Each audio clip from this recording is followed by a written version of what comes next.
Depuis la départementalisation de Mayotte en 2011, la société mahoraise doit faire face à un contexte juridique bien complexe, plus particulièrement au niveau du foncier. Pour rentabiliser et surtout pérenniser ce secteur sur le territoire, la mairie de Mamoudzou, le conseil départemental, les services de l'État et d'autres partenaires coordonnent leurs efforts. Mais le processus demande du temps. Il y a un vrai travail de recherche de preuves, donc des preuves écrites. Parfois, ça peut être compliqué à retrouver. Donc, on a retrouvé certains éléments, notamment aux archives départementales. Les gens eux-mêmes nous apportent parfois d'anciennes factures ou d'anciens documents qui relient en fait une personne à un bien. Et après, il faut aussi qu'on mette en œuvre des témoignages. Donc on rencontre des gens qui ont connu, souvent ce sont des personnes âgées, qui ont connu l'histoire du village, l'histoire de la commune. Mais c'est vrai que de trouver des témoins et pouvoir établir des témoignages, parfois ça peut prendre beaucoup de temps. Les pas géométriques restent un point névralgique dans la régularisation foncière, sans oublier d'autres zones sensibles avec notamment des aléas forts. Pour la mairie de Mamoudzou, il faut vite trouver des solutions concrètes pour ne pas pénaliser les contribuables.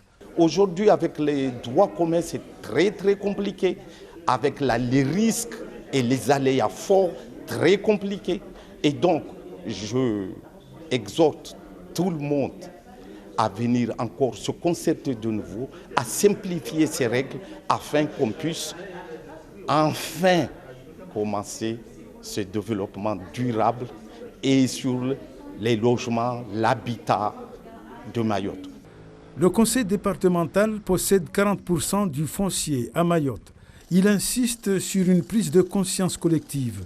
Pour l'exécutif, les administrés ne doivent pas rester dans l'expectative. On paye quasiment 8 millions d'euros sur toutes nos parcelles qui sont occupées aujourd'hui.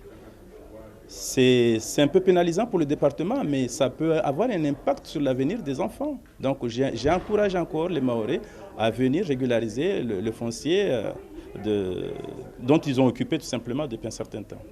À travers la réflexion, la sensibilisation et les orientations, les différents protagonistes veulent trouver ainsi une meilleure approche pour accélérer la régularisation foncière à Mayotte et lui apporter une stabilité durable.